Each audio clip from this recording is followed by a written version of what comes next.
அவர்களுக்கும் தேசிய ஜனநாயகத்தினுடைய தலைவர்கள்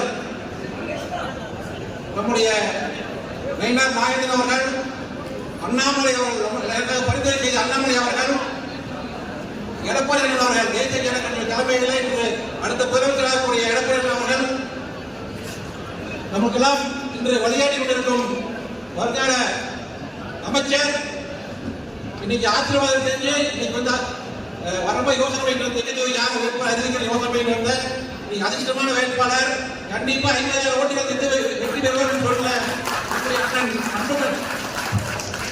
எஸ்பி வேல்வேல் அவர்களுக்கு சிறப்பாக என்ன சொல்றது தெரியல, அவருக்கு எனக்கு அது என்ன சொல்றது தெரியல. அதே மாதிரி நம்முடைய பொருளாய் நேரம் 132 ரூபாய் என்னுடைய நமக்கெல்லாம் வழியாக ஆசீர்வாதம் வாங்கியிருக்கிறாங்க. நம்முடைய ஜெயராம் நம்ம ஆனந்தங்கள் அவர் இன்னைக்கல பல ஆண்டுகளாகவே எனக்கு வார்த்தை எடுத்துருக்காரு. முன்னாள் எம்எல்ஏ விஜயபாலன் நம்ம விசாரிச்சேக்கா கடந்த மாநில சின்ன வயசுலேருந்தே அக்கா பலவோட பேசணும், அக்கா ராஜ்யசபா இருந்தேன். இன்னைக்கு வெற்றி வர வந்து அவங்க அடுத்த எலெக்ஷன் முடிஞ்ச வெற்றி கண்டிப்பா விசாரிச்சேக்கா எந்த தொகுதிக்கு போகக்கூடாது. அக்கா கேட்டு விசாரிச்சு கொடுத்துருங்க. தொண்டை பஞ்சம்னா அவர் நேற்று அவருடைய பையன்கிட்ட பேசின வீட்டுக்கு வர அப்பா ஆசிரியர் நேற்று பையன்கிட்ட பேசினேன். இன்னைக்கு அவருடைய இன்னைக்கு வந்து இது அறிவிக்கப்பட்டது. இந்த செயல் வீர கூட்டத்துல தொகுதியினுடைய வேட்பாளர் கிடைச்சது. கண்டிப்பா வெற்றி, எந்த ஒரு மாற்றம் கிடையாது.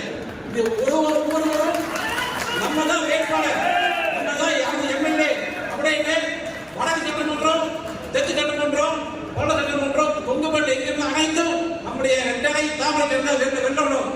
அனைவரும் நம்ம வேட்பாளர் நான் பார்த்த பேஜ்ல கருத்து எது இருந்தாலும் எல்லாத்தையும் மறந்துட்டு நம்ம வெற்றி வெற்றி வெற்றி ஒரே நோக்கம் அதோட பார்ப்பான்னு கேட்டுக்கொண்டு நம்முடைய இன்னைக்கு நம்ம என்னுடைய அப்பா இன்னைக்கு இதனுடைய பேசினாங்க. அவங்க நான் வந்து இந்துக்களுக்கு ஒரு பாதுகாப்பு தந்தவர்களுடைய முஸ்லீம்களோ கிறிஸ்டியன்களோ எனக்கு எதிர்பார்ப்பு கிடையாது. ஆனா திமுக அரசாங்கம் நம்மளுக்கு பிரிக்கிறாங்க, பொய்யை சொல்லி பிறனை சொல்லி பிரிச்சுட்டு இருக்காங்க. அதனால வந்து